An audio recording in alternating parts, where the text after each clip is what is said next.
Hey, everybody, welcome to the show. My name is Charlotte. I'm going to be your host for the next hour. I'm also the owner of the California Haunts Paranormal Investigation Team based out of Sacramento, California. We're 45 strong up and down the state, which means if you have a paranormal need, we can get to you. It might take us a couple days, but we can definitely get to you. The reason why we're late tonight is my laptop. If anybody out there has any experience with Windows 11, I don't understand. This is just a memory eater. I don't get it. I just don't get it. When I started out today, there we go. When I started out today, I had 8 gigs on my laptop. Turned around, cleared my laptop. I was able to, clear some stuff on my main C drive, get myself back up to 17 gigs, and everything was fine. All I did was record the intro for the show, and went into Corel to open it up, and Corel wouldn't open up because I used that for my basic video editor. I go to look to find out, and I go and click on my drive, and now I got 8 gigs. I have 8 gigs again. Something is eating my gigs. Eating my memory on here. I don't know what it is. So even this is off because I don't have. I'm barely running on any kind of good memory at this point. Okay, so let me see if I can get this thing back into timing we're supposed to be. Look at this, and this is my internet now. My internet's acting up.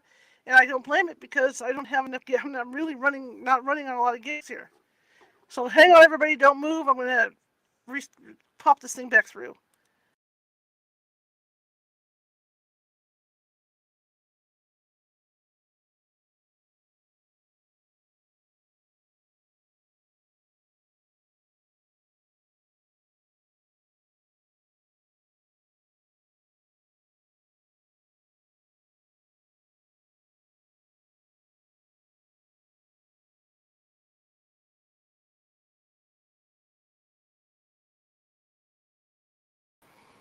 Okay. Anyway, it's really frustrating for me because 10 minutes ago I had 17 gigs. Now I have 8 gigs. And I don't know where the gigs are going. Okay. I have no clue what's taking them. All right. I go back into my C drive of the stuff because I made more room, and the gigs are back like piled up in my C drive. I don't know what this computer's doing. It drives me insane because I never have enough gig space on this computer, and I've done everything. There's nothing else to take off of it. Nothing. Okay. Anyway, now I'm done with that. We're gonna have a fun show tonight. Michael Brein is with us. He's our old friend. And we're going to be talking about travel tales, and it should be spooky travel tales. And I have had a few of my own over the years. I've been a ghost hunter for 25 years, and I can honestly say that there have been like 2 or 3 instances where I have seen weird things while driving. And yeah, anyway, let me bring Michael Breen on. We'll get this show going, and here we go. Hi, Charlotte. Hello, sorry about the rant. It just irritated me.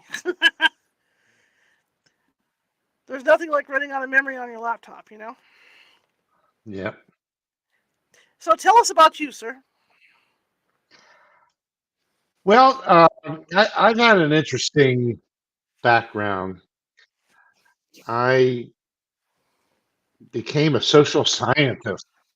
I went through a BA, MA, and a PhD in psychology. So I became a veritable social scientist with both feet on the dock, so to speak. Hmm. But then I discovered, gee, there's a bigger world out there than just academia and social science Hmm. and strict following social psychological laws. And then all of a sudden, I found I had one foot on the dock and one foot in the boat, about ready to leave the pier. Hmm. So what was going to happen to me?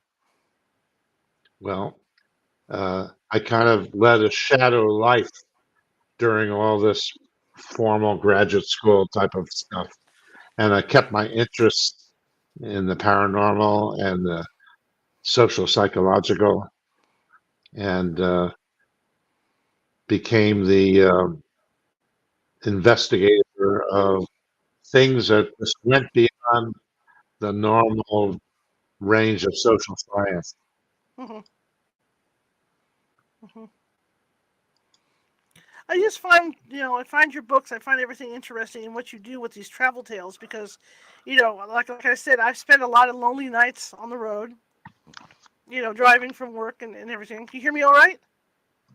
I'm getting an echo, Okay, hang on a maybe second. because of my headset. I think because, hang on one second. I think I know why. Hang on. If I could Hang on. turn up the sound on the computer rather than, Try that. Is that better? hi. Oh, I can't hear. I can't hear. Okay. All right. It's going to be one of those days. Okay.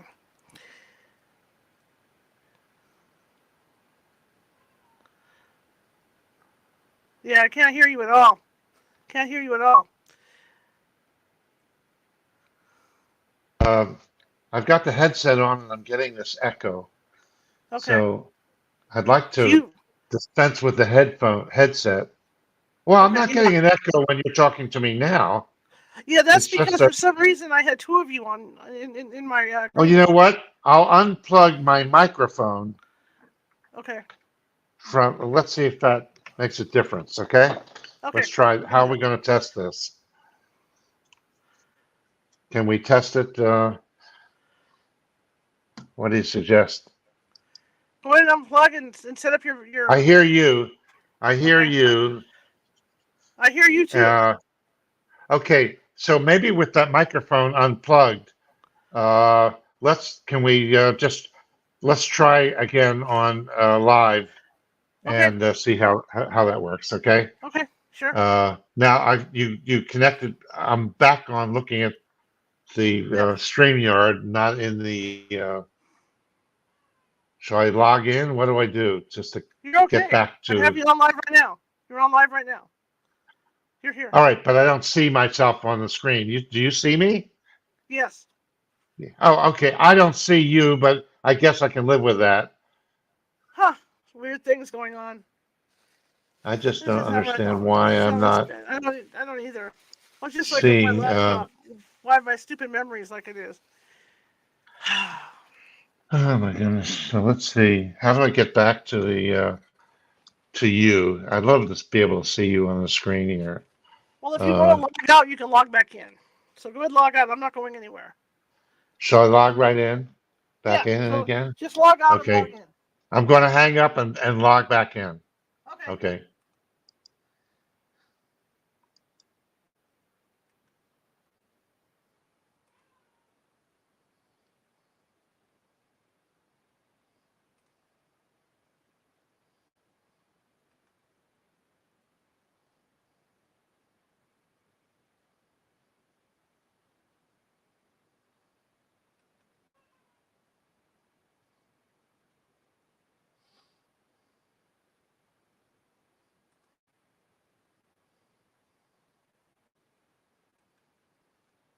While he's doing that, I'm just trying to get really quiet here. Sorry for the delay, you guys. Um, it's just been one of those days with computers. I'm trying to free up some memory too to help this thing run, and everything always happens last minute, doesn't it, with these things? So let's go ahead and we may have to cancel the show and do something else tonight, obviously, because it's not going as well as it should. So I'm gonna try and make him try. Okay, here he comes in. All right, hang on one second. Let me try and do this real quick. And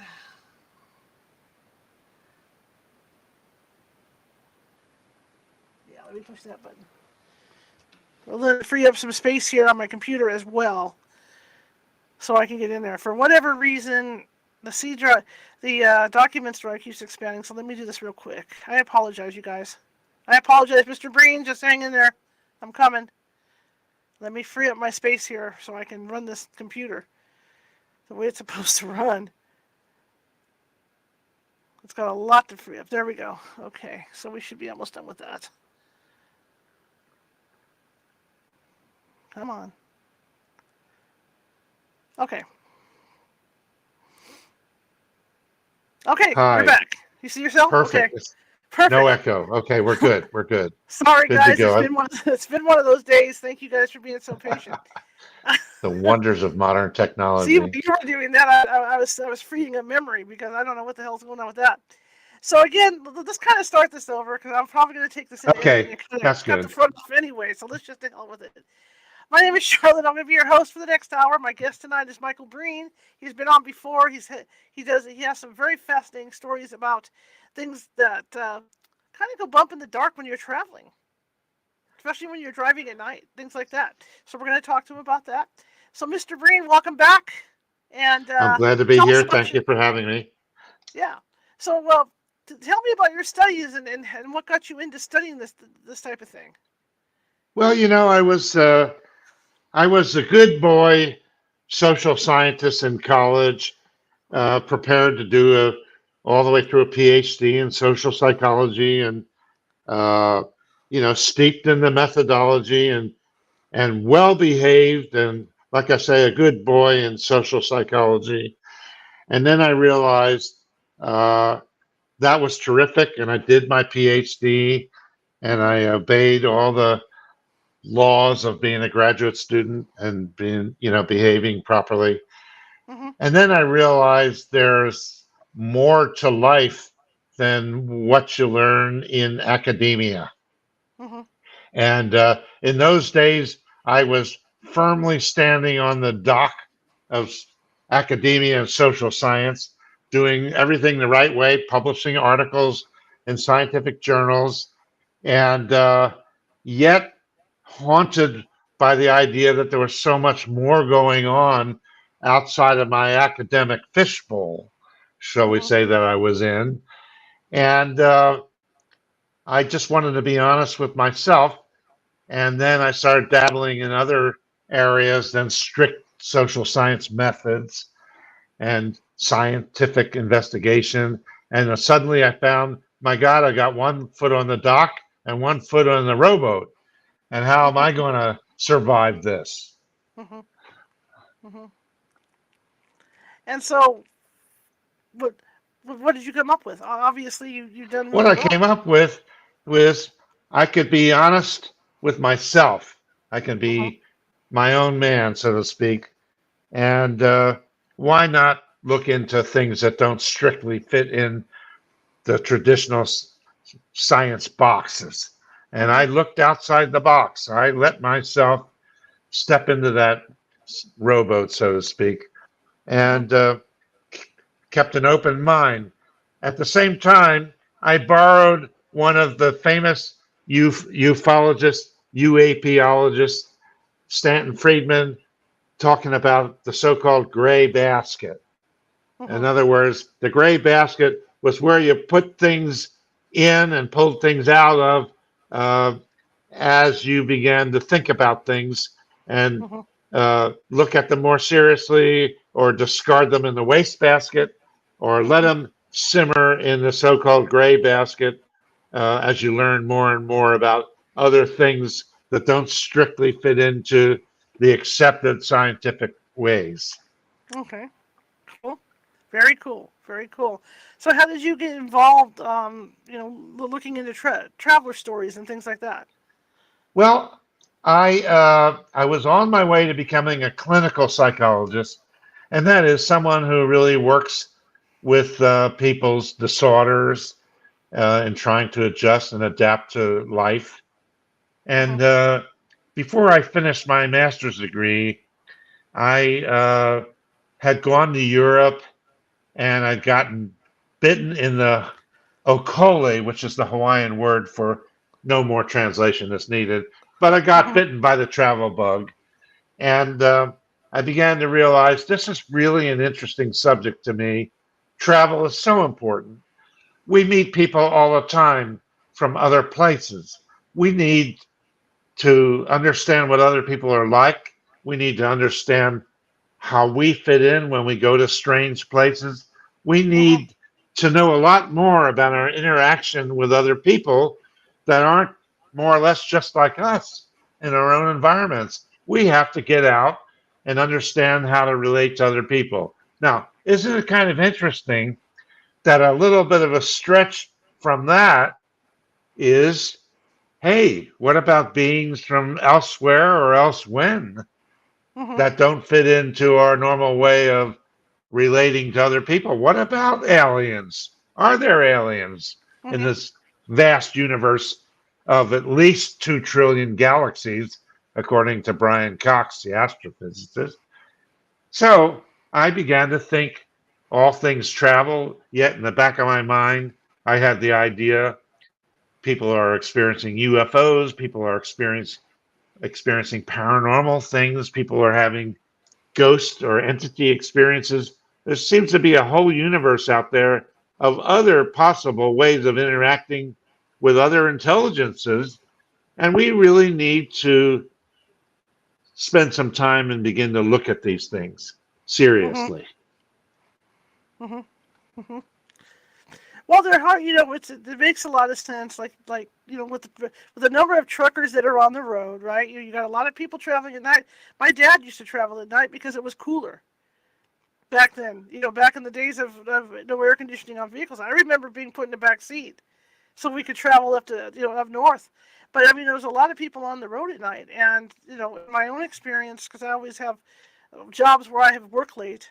I've been coming home late at night, and I've seen some really weird stuff. Like when you talk about UFOs, I remember one night driving home and looking at this cloud. I just happened to look up, and the whole cloud lit up, and then something shot straight up into the air. It was kind of like that movie Nope, where the aliens came down. Only this one went straight up. So to this day, I don't know if it was one of ours or what the heck I saw. But I mean, there's some weird stuff out there. Right? And to your own self be true, right? Right. To thine self be true.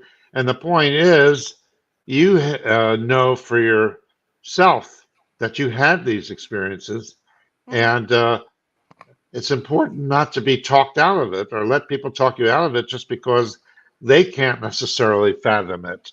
Right. Um, and after all, our system of law, our legal systems in America and the free world, lots of other places around the world, relies on a group of people like ourselves making honest decisions about the fate of other people.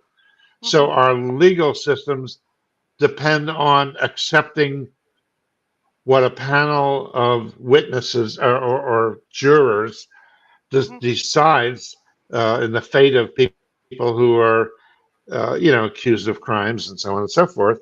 Right. So if we're going to be honored for our decisions of what we make that have to do with the fate of other people, Mhm. then just as well, I think we need to be taken somewhat more at face value in terms of some of the weird things we're perceiving, Right. especially since so many people are having these experiences. You can't just write it off and say, I won't accept some of these opinions of people because it's just too weird for me to accept. But I'll Mhm. accept their decisions on the fate of other people in terms of our laws. There's a slight disconnect there. And Mhm. I think we have to take people a little more at face value, even with some of the strangeness that they're experiencing. Cannot just simply dismiss it out of hand or say our existing knowledge of science and the universe is enough that if we say it's too weird and it isn't real. We can't Right. accept that anymore. Right. And like you say, there's just so many people that see this stuff, and a lot of it's similar. It'd be different if they were seeing different things, and the stories were hodgepodge, but a lot of these stories that people have are similar. So not everything fits into a few neat categories either. For Mhm. example, the UFO sightings by the Nimitz carrier fleet. Uh, for a long time, we were watching these videos, these films that were taken by pilots. We were Mhm. listening to radar operators telling us that these things are performing with capabilities that we just don't understand. Uh, Mhm. all of a sudden we're confronted with a stretched reality that we're not used to. And somebody's got to look at this. Somebody's got to begin to think, well, these people aren't all crazy. Mhm. And more people are stepping forward and coming forward with strange experiences. Can't Mhm. just simply write them off or categorize them necessarily very easily into neat little boxes. We've got a whole strange reality going on out there, which we don't seem to have exactly all the tools or the right tools to really be able to understand it all. Mhm. We have paradigms that don't seem to work as much anymore with all the weird things that are happening to people who we Mhm. have to take a little more seriously. Mhm. Absolutely, absolutely. What types of stories have you been hearing? The more recent stories. I've been hearing, I've been focusing lately on revising my original book on ghost encounters.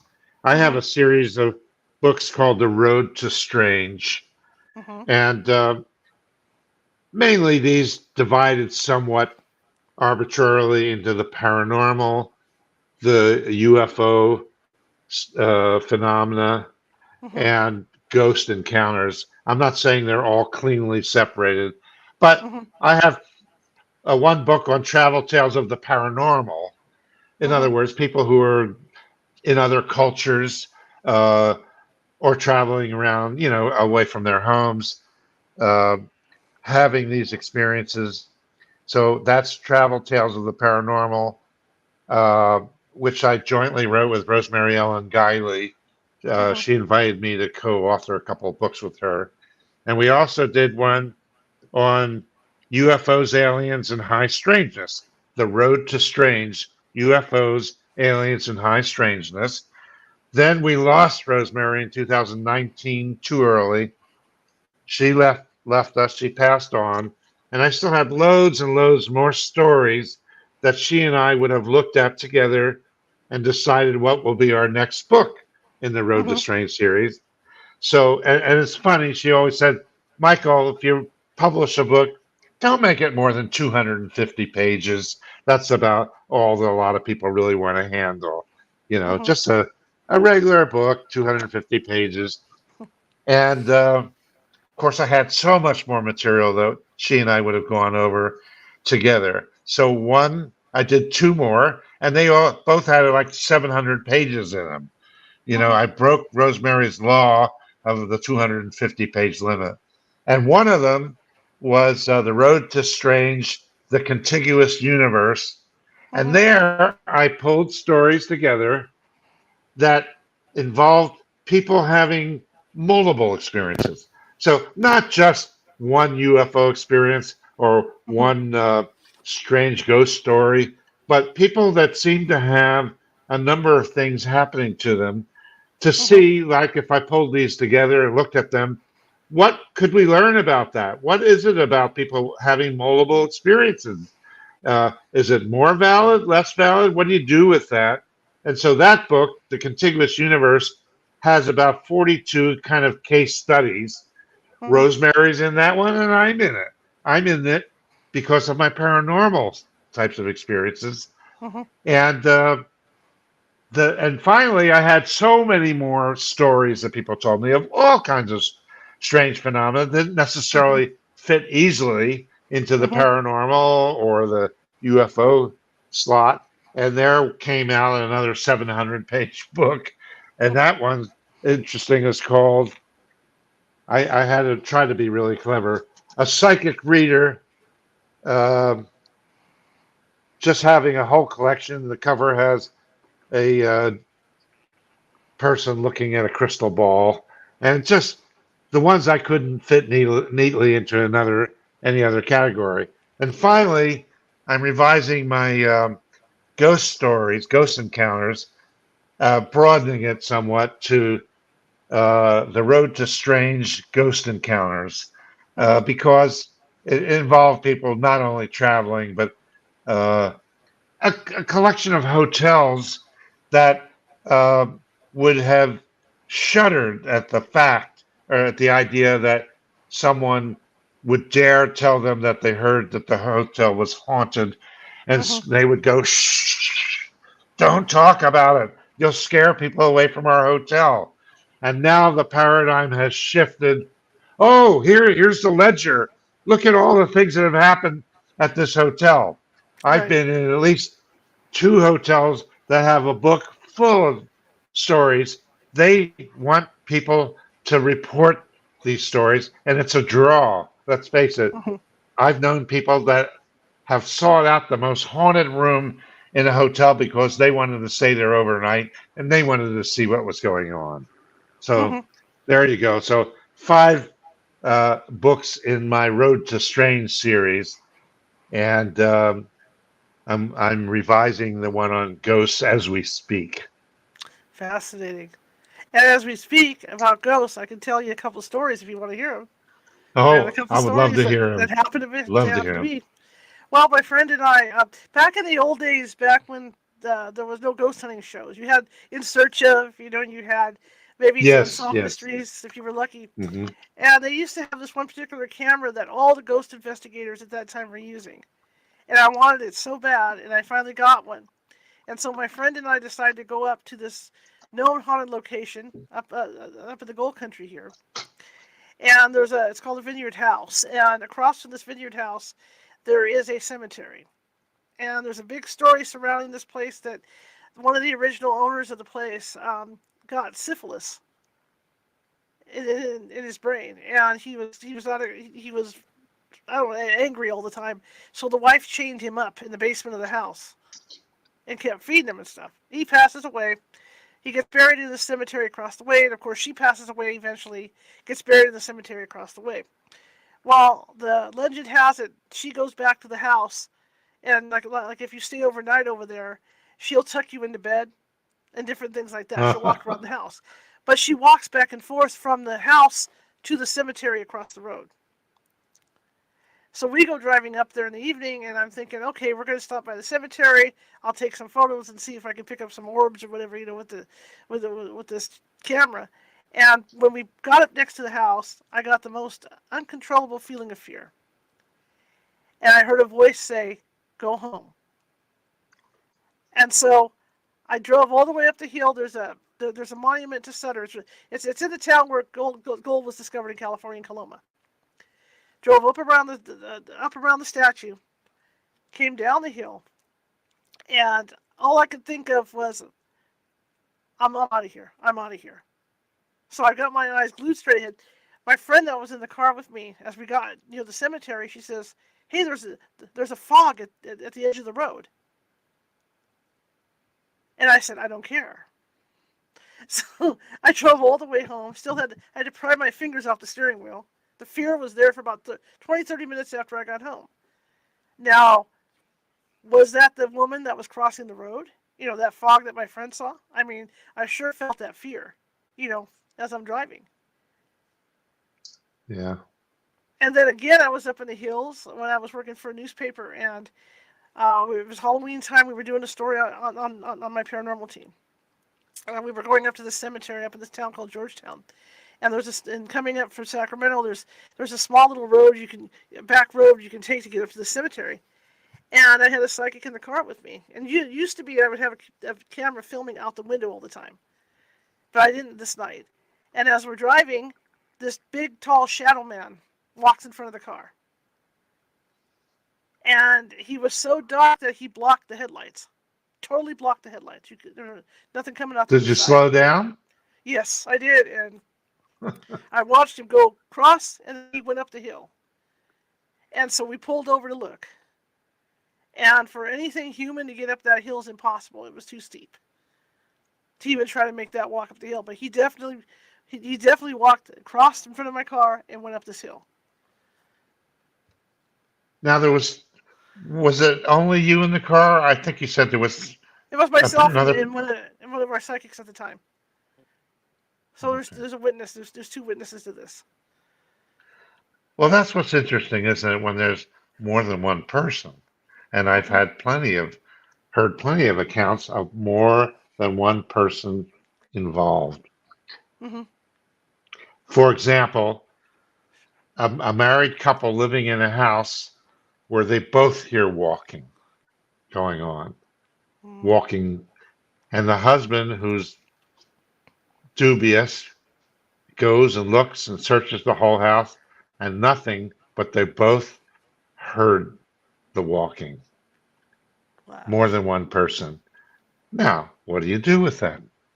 Well, there used to be an expression in French, folie à deux, Hmm. like craziness of two people or more. Uh, Hmm. but you have to consider that. It used to be, oh, okay, if we have multiple witnesses, Hmm. that's what's important. But then maybe two isn't enough, or maybe two people can be deluded at the same Hmm. time. There's always going to be skeptics, Hmm. but that's understandable. But you also have to be somewhat open to the idea that the paradigm of how we evaluate information Hmm. is going to expand and grow and Hmm. develop into something different from what we were taught to expect. Hmm. That's a Absolutely. great story. Now, could you say a shadow man? Yes. Could that have been a Bigfoot entity of some sort, or I don't know. or It was definitely a man. I mean, that. I mean, because we both went, "Oh my God, it's a shadow guy," And it's not the first time that I'd seen one up at that point because I was at a hotel and I was doing an EVP session, and one of my investigators said, "Hey, there's someone coming up behind you," and I just kept doing the session. And this is like we were in the dark, and there was a lamp coming in through the window or the door of the hotel, so you could see pretty clear. And he walked to within about 20 feet of me, turned to stare at us, and there were 10 of us. That one you'll like because there were 10 of us in the room, and we all saw him standing there. And we chased him out, and he went out, and we saw him go through the glass front door, and then he returned and came back the other way. But this one with the so car was so definitely, it was go ahead. interacting with you. Yes, yes. That's So I interesting don't know because what he wanted, what the deal was with that, but that's what he did. That's what he did, and it was the first shadow. I think that I saw him before I saw the one on the road. I think he was the first one I saw. and you're But the sure they one, were they were different. You yeah, think they were different, yeah, yeah, and the but one do you on the think road they, whatever definitely, they were they similar? yeah. I think they were similar in height and everything. So You know, they could have been two of whatever they were. yeah, two of Uh, whatever they were could have been, like you yeah. say, it could have been him from the hotel for all I know because we were out there. But the thing I can honestly say about it was that when he walked in front of the headlights, and I could see clearly, like around him, right? There was no light emanating from the headlights from where he was standing. It was like a black hole. So it's hard to know what to make of all of it, but you have to allow for the possibility that these are really being perceived by you, and Mhm. and so with so many other people and so much variety Mhm. of entities, whatever they are. Mhm. Uh, there's a whole universe out there probably of things that we don't have much of an inkling of yet. Why? Mhm. Because we don't have the framework, say the scientific knowledge, or the framework to plug things into and Mhm. understand the breadth of it. And I'm not Mhm. saying I know what it is. We don't know what it is, but we're perceiving it, and we need to deal with it. Can't Mhm. just write it off and say, "Oh, it's nonsense." Mhm. That's Mhm. that's where I've come to, as have many people like yourself and others. Can't just ignore it because it doesn't fit in with what we think is acceptable or the science of the day. Mhm. Mhm. Now, in your That's a studies, great story.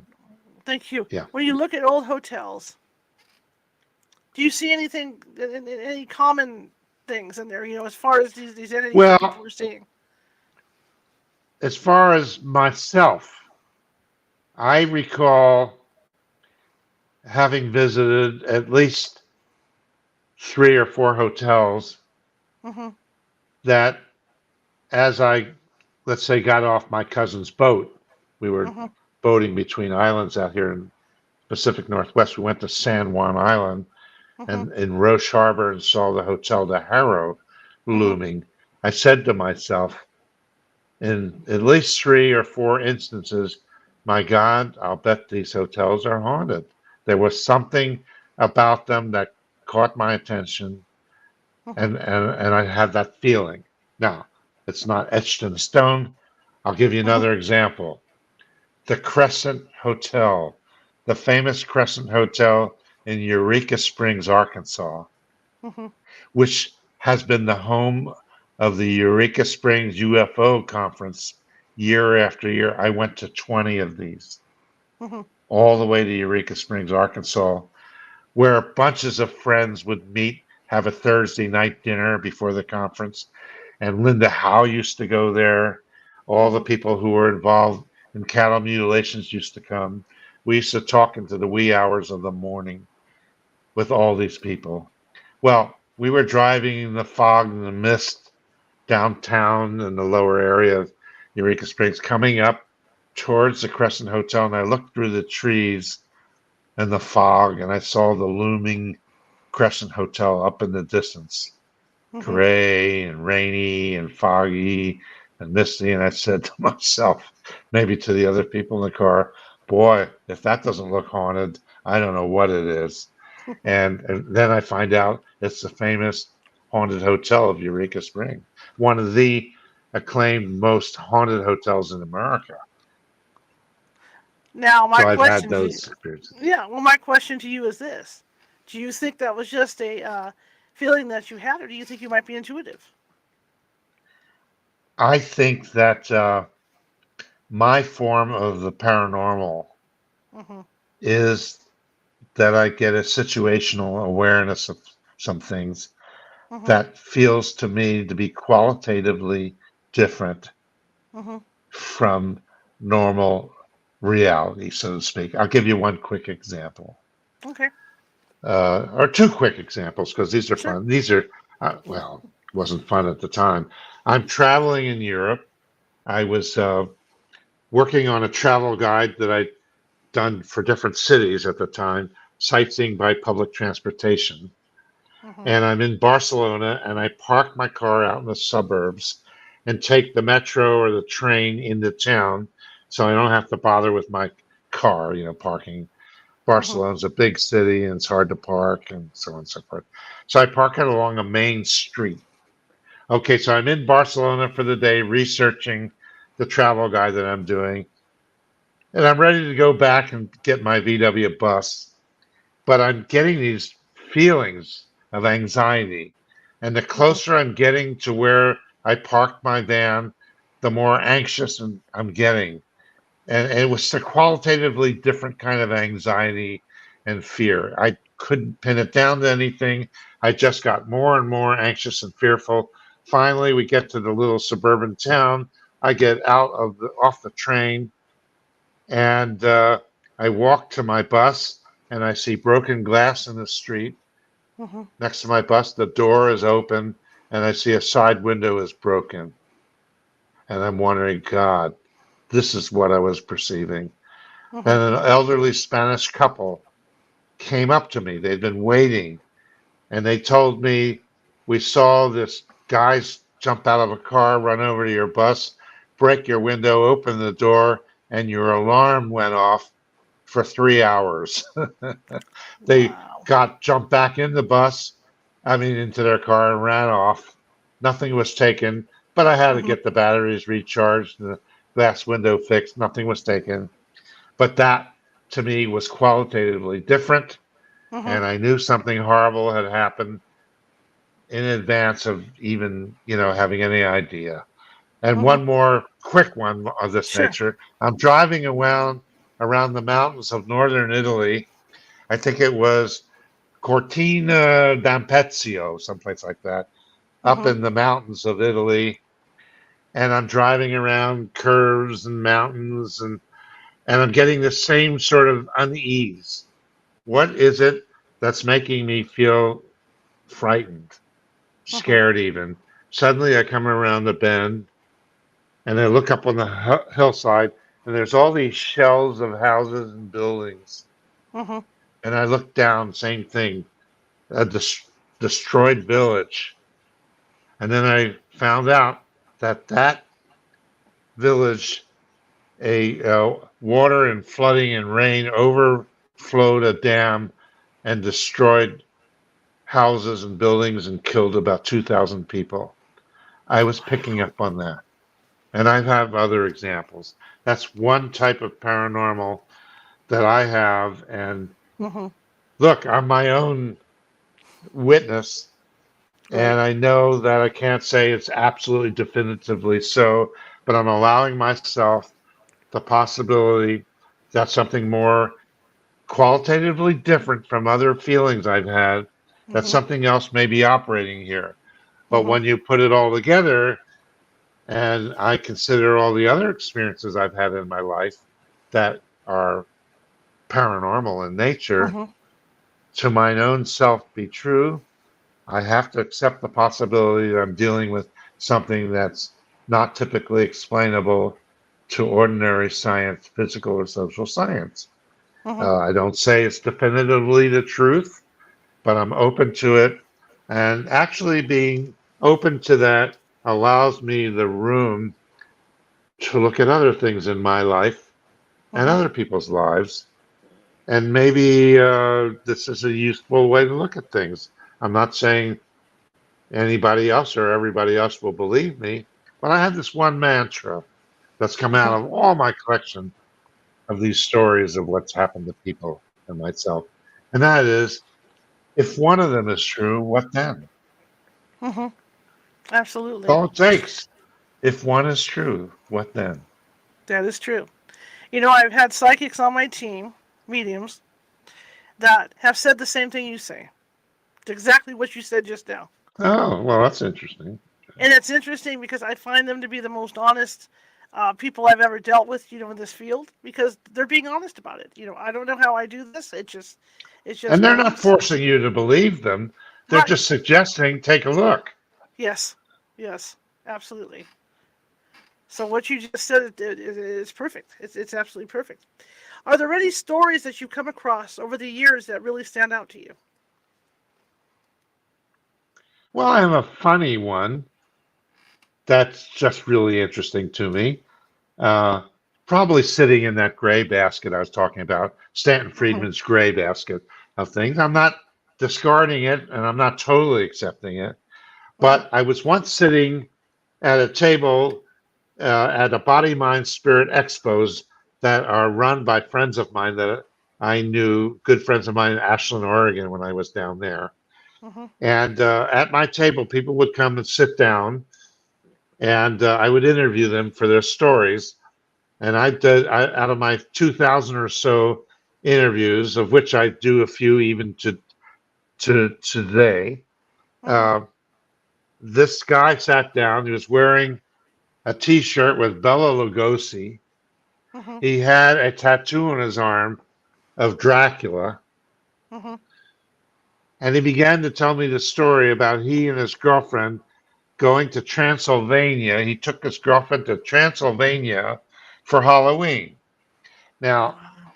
I would bet my bottom dollar that this guy was being honest with me. I don't think he was putting me on. Mhm. Uh, if he was, he was a really good actor. But he said he took his girlfriend there, and I was thinking in the back of my mind, God, this guy has it in for Dracula and Transylvania, tattoos, shirts, and I don't think he was lying to me, putting me on. He said that he and his girlfriend slept in the Hotel Transylvania. I think I had another official name, and they Mhm. woke up the next day, and he had a thin cut on each of his wrists, as if blood samples were taken, things like that. And instead of thinking to myself, "Well, he's a nutball," uh, you know, fixated on all this stuff, Mhm. maybe putting people on, maybe not.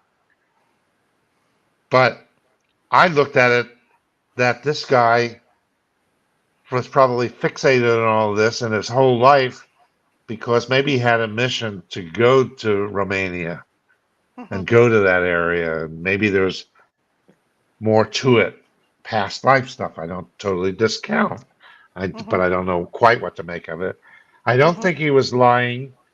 I think he was fixated on this, and it was a major drive to go there.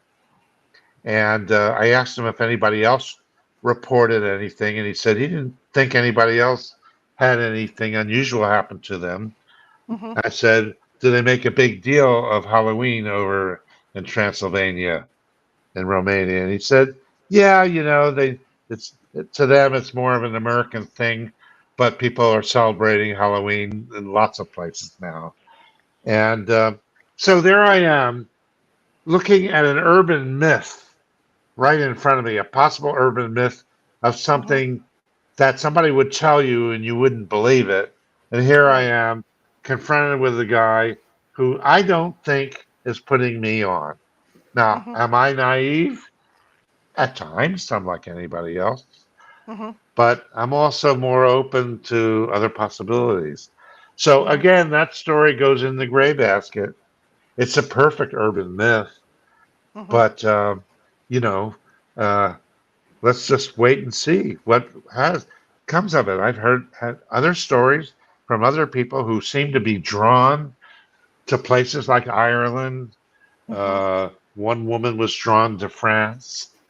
Um Another couple was drawn to France. They had a hobby of looking at stained glass windows in churches and cathedrals. And I said, do you think that maybe there's something more going Mhm. on to why you seem to be fixated on this notion of stained glass? And and they thought about it for a moment. And I said, we never really looked at it like that. That is a possibility. I mean, Mhm. I've had deja vu experiences where people feel as if they have connections to places that they can't really elucidate or talk Mhm. about that much. So I think there are other things going on probably in that way, But again, I leave myself open, but not so open that my brains are going to fall out. Right. I feel like I'm doing right by this phenomena. I am maintaining that there may very well be something more to a lot of this, and if one of these is true, what then? Mhm. Mhm. And that was my next question.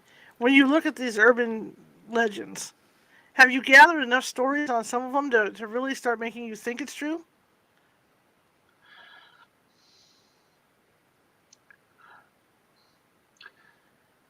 You know, uh, I've heard urban legends, and I've heard of people having similar things happen to them that are similar to the urban legend, Mhm. and it just sounded crazy to me.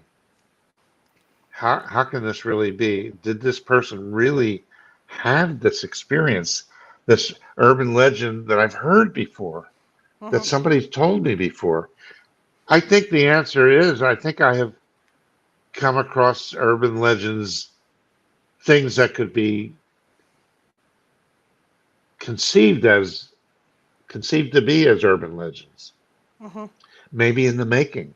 Maybe there'll Right. be an urban legend for somebody else later, but Mhm. I think I've seen some in the making. Uh, it's just unusual. It's odd, but I can't explain it and I can't evaluate it. But I also think, for example, synchronicities Mhm. happen to people. Not only the simple two synchronous, where the coincidence of two things. Oh, how could I run into this person 10,000 miles from home? Mhm. It can't happen. But I've run into three-part things that are all interrelated and happening together. And in me in my life, I've had a couple of five-part things, five things happening in a sequence, Mhm. each of which compared to any other one in that five is just not believable to happen by chance when you put Mhm. all five of them together. And I'll give you an example of that Sure. further down if you want to look at that. Absolutely. Talk about synchronicity. So, uh, being open to this and researching it and collecting stories has been a wellspring of experiences that a lot of people have, like the entities that you're talking about. People have, Sure. lots of people have entity experiences, and some of Mhm. them are variants of others that are similar enough. And then there's multiple people having them. I don't Mhm. know exactly what you do with that. Like we were talking about that Right. earlier. Right. Right. Well, see, the thing too with with what I do as a ghost hunter, that's interesting is that you go out, you interview people about what's well, you do that as well. You go out, you interview people about what may be going on there, what they experienced and stuff, and then you start collecting the evidence. And then when you look at the history and it starts to line up, it makes life really interesting because when you talk about like urban legends, I mean a lot of that history is a legend too, like in those old hotels. There's always a legend of the woman who's lost a love, and she's crying, and she's in a room, or they see her in the hallways of the hotel. There's always those Yeah, legends. I've been in yeah. hotels where there's a legend of this gentleman who was kind of cray cray. What he did was he was working at the mines, but he would bring his dynamite back home with him every night at this hotel. So he would sleep with the dynamite under his bed Woof. every night. That was his Yeah. thing, right? So he was just one of those types of people. But he also had a girlfriend across the way at the other hotel. So there's people that see him and her, both of them, crossing back and forth between these two hotels all the time. And Yeah. then when you do the research, you find out that this all actually happened. That he did have this girlfriend, and all this is going on. So it's interesting to to look at that history and look at that legend, and try to piece it together. You know, you look at legends Hmm. and you look at native peoples. I interviewed a native family, native North American family living near where I live on Bainbridge Island. And one of her stories, they've shared plenty of things, but one of those stories was near Tacoma, Washington. You can cross over a bridge Hmm. that takes you to the Olympic Peninsula. Uh, up near where I live, towards Bainbridge Island and the Olympic National Park and so on and so forth. She said, as a little girl, as a teenager, about 15, she would drive along one of these highways in the Tacoma area of Washington, south of Seattle, and Hmm. suddenly she would find her hair would stand up on end, and she'd keep on going, and the hair settled back. And she Hmm. said this happened to her numerous times driving in that same area. And then she was reading the newspapers one day, and they found that the authorities discovered hidden buried bones about the same area where her hair would stand up on end.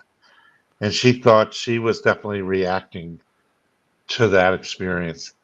Hmm. Uh, Hmm. and once they uncovered the remains, her hair stopped doing that when she was in that area. Hmm. So there's so much going on, and there's such a variety of it, and Hmm. sometimes individuals and sometimes multiple people. It's a whole panoply of things. It's hard to just simply put them in single categories. Hmm. Uh, and yet, as our ways of understanding reality grow along with our evolution and future years of learning and thinking about the universe, maybe we'll begin to understand, categorize these things better. Hmm. Maybe understand that there seems to be a whole realm of entities that emerge somehow, somewhere, somewhen, that we don't seem to have the tools currently to really understand them. Do you think science is open to that, though? I mean, it seems like there's a group of people like us that are out to try and understand this stuff, but then there's the scientists on the side that just no, it doesn't exist. It doesn't exist. It's all in your head. It's all this. So do you think there's ever going to be a meeting of the minds on that stuff? Well, I think it's moving in that direction. Mhm. I I'm not normally a TikToker person to watch this stuff on the internet, but if you watch Right. one thing, you get more of them, right? So what Yeah. do I have? I open up TikTok, and what do I Uh-huh. have? I've got all these famous scientists who I like, love, and respect a lot. For example, Mhm. Michio Kaku, Mhm. Neil deGrasse Tyson, Brian Cox, Mhm. to some extent Carl Sagan. And Right. I'm listening to all these people being reasonably a little more open minded. I think Neil deGrasse Tyson isn't as willing to go as far as, say, people like Michio Kaku, Mhm. who are there and they're saying, hey, there's a certain point we just don't know. Mhm. And I'm open minded to learning more about it. I love the Mhm. way Brian Cox says, the part of the universe that we can see, we think there's about Mhm. 2 trillion galaxies, but you know what? We don't know. There could be infinite numbers of galaxies. I like the scientific types, and like I say, include Carl Sagan to a large part, but not completely. Mhm. Some are willing to go further than others.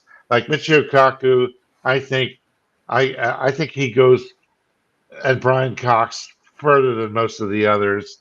And I like the direction they're going. I think they are avant-garde of Mhm. how more and more intelligent, questioning scientists may be in the future. Mhm. To be open to the fact that once upon a time when it was all about earth, air, fire, and water, and when astrology was an accepted part of astronomy, Right. that a million years from now, 100 years from now, we're going to be willing to take a closer look and maybe have the right categories. Maybe we will be the goldfish beyond the fish tank and see more and understand more. I have no doubt about it. But to think we're the be all end all of Mhm. understanding what the universe is like, well, if you believe that, you've got something coming Mhm. because it just ain't likely so. Well, look at how much things have changed in the last 25 years. Because I know when I started out doing this, you had to kind of hide what you were doing because people were not open to it like they are now. Here's a great example of that. John Mack from Mhm. Harvard.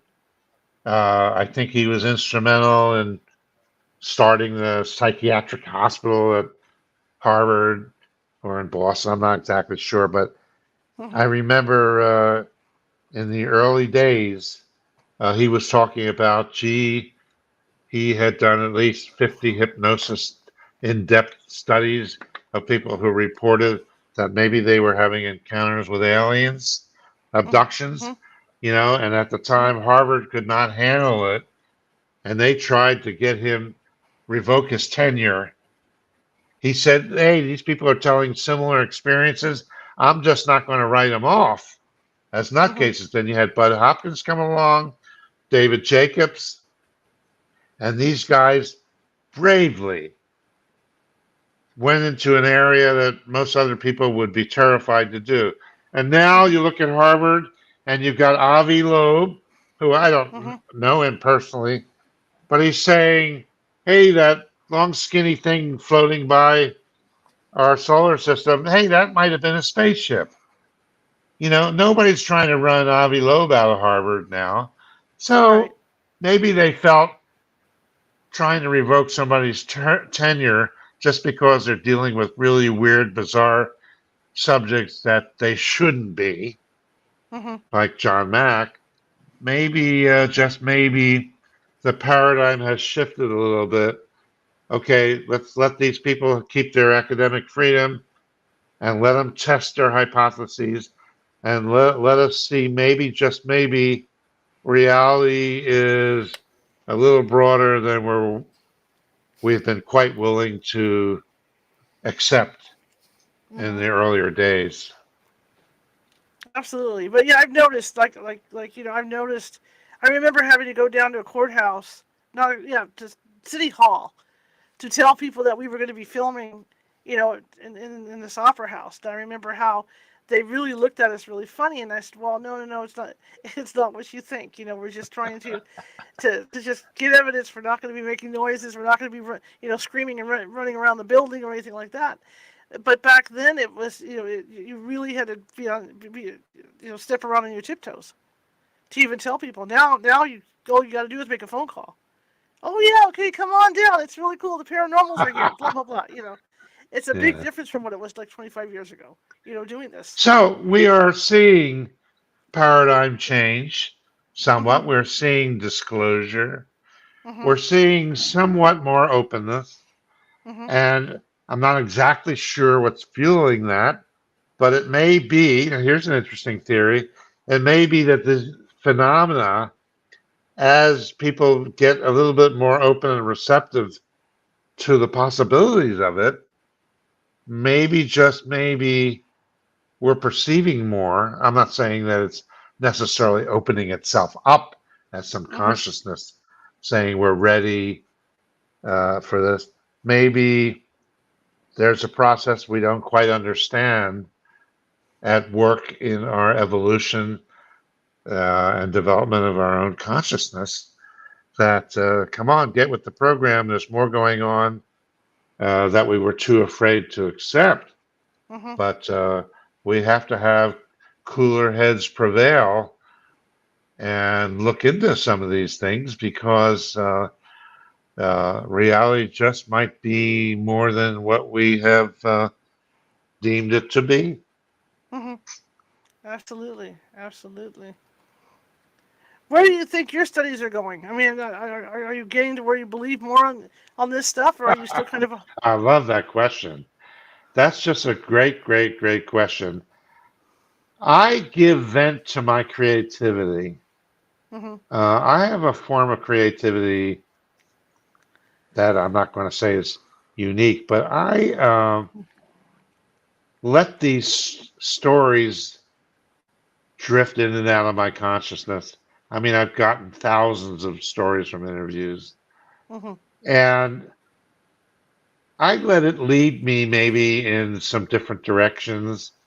I don't like get too fixated on what the definition of, how broad this book should be, where should I stop, Mhm. how far can it go? And so I collected all my sea stories, Mhm. ships, boats, even to canoes on the Zambezi River in Africa.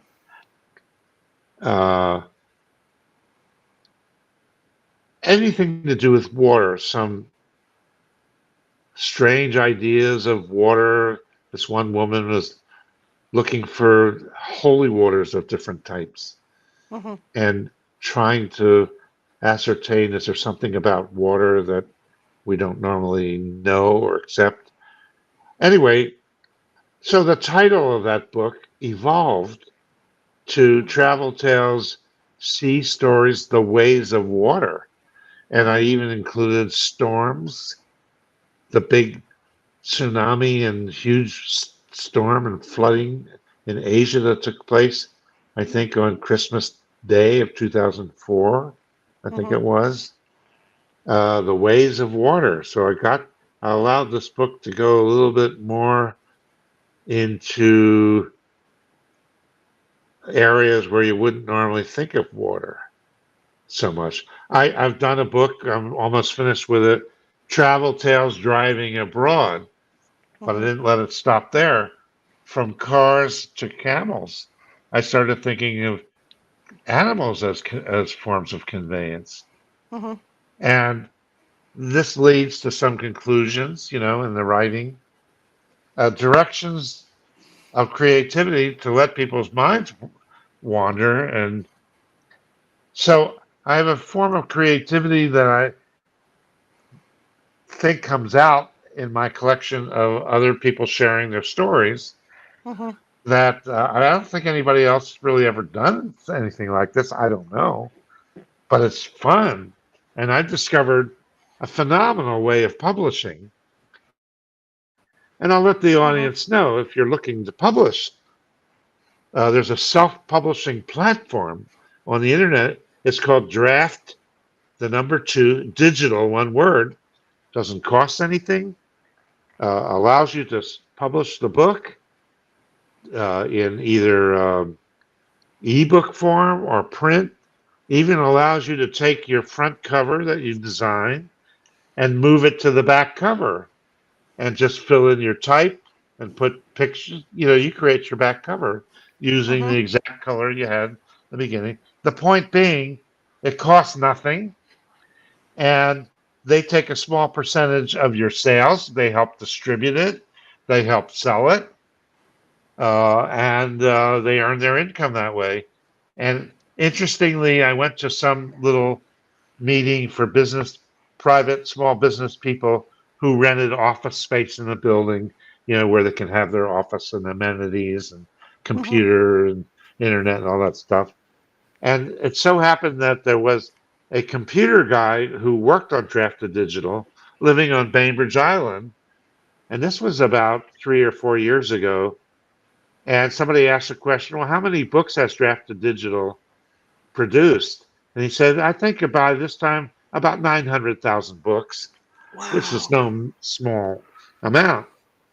And Drafted Digital gives you your own book page. And I have mine. And may I say what mine is in case Sure. people want to see what it Sure. looks like? It's called books, the number two, read.com. Everybody gets one of those. Books to read.com / and then your name. In my case, Michael hyphen Brian, Brein, Brian. or Breen. And uh, you have all your books there, including I have both of Rosemary's books that she did with me. She published Mm-hmm. these, her own publishing company. And I'm allowed to have these books on there, even though I don't think that company, Drafted Digital, Mm-hmm. necessarily earns anything from the sales of them. So Mm-hmm. it's great. It's a great idea. If you want to self publish in a different way, look into that. It's cool. Absolutely. Absolutely. So what's next for you? I still have lots of areas of the world that I haven't quite written up yet. For Mm-hmm. example, I have a lot of travel tales about India. I have travel stories about traveling in Turkey. Mm-hmm. Uh, I've got other countries that I haven't pulled them together yet. Mm-hmm. Uh, and I'm not pulling any punches, to be honest with you. If something happens in a country that, if it's dangerous and people have shared experiences with me where they've overcome danger, Mm-hmm. I feel compelled to put some of those experiences in these books. So, for example, there's some bad things that have happened to some people in Paris, Mm-hmm. but Paris is my favorite city in the world, and I think Mm-hmm. it's safe for most people. But occasionally, I'm going to interview people who are giving me important stories from the standpoint of the psychology of travel, where people need to pay more attention to their safety and security. Mm-hmm. So there's some of that. And like I say, there's some of the paranormal, and there's some of the funny stories. I've done a book called Travel Tales Idiots Abroad, and I'm at your service. I'm one of these idiots doing some ridiculous things. I'm a crazy, stupid scoundrel at times. Um, but I think that's important, and it's funny and it's light. So it's not all serious things. I did a book, Travel Tales, Solo Women Travelers, the Mm-hmm. Me Too of Travel, and absolutely pull no punches on that. I lay out the situation of lots of women who are traveling in North Africa, some of whom have had horrible things happen. Why? Because you need to know. And Mm-hmm. I'm going to share with you what I've discovered. Sure. So Absolutely. that's what's next. More of How the can people same. find you, sir? How can people what? How can people Find find you? me? Yes. Bookstoread.com/. Michael hyphen Brian. I've got a website which I have a lot of interesting, fun things on the psychology of travel. And that's just my main website, which is www.michaelbrein.com, MICHAELBREIN. And you might enjoy looking at that. Absolutely. Well, I want to thank you for coming on. Sorry for the It's a technical stuff pleasure. today. Had a bunch of things go wrong. It happens. Love to have you on again, I hope. Thank you During the for day, having me. I love doing this. This is fun. I hope I have, I'm sure I will have some new insights and fun things to talk about. Hope I've been helpful to people. Thanks for Absolutely. having me. Would love to have you back, okay? I'm just so Thank you. sorry. And yeah, okay. You have a great one, Bye for sir. now. Okay, bye. Well, that worked after all the technical difficulties. I got to work on the computer tonight, obviously. Anyway, I want to thank everybody for coming tonight and sticking with us through all this. Big messes on computers, and yeah, this computer has always not had a good track record anyway. Tomorrow, please take note. Simeon Hine is going to be with us, but it will be at 7:30 p.m. Pacific. I have a doctor's appointment I have to be at out of town, and the freeway that I have to come back on is really congested, and I'll be coming back at like 4 or 5, so I needed to, kind of stretch it out as to what time to come on. So we'll be on with Simeon Hine tomorrow talking about crop circles and other ET stuff and UFOs and all that. So, yeah, so that will be tomorrow. All right, if you this is funny now. If you like the show, share it with 5 people. If you hated the show, share it with 5 of your enemies. We are equal opportunity here. We're just trying to get the word out about all the shows, especially after I fix this one. But I want to thank you again. Thank you all for coming, and I'm going to sign off here and have a great evening. And see you tomorrow at 7:30 p.m. Pacific. Bye.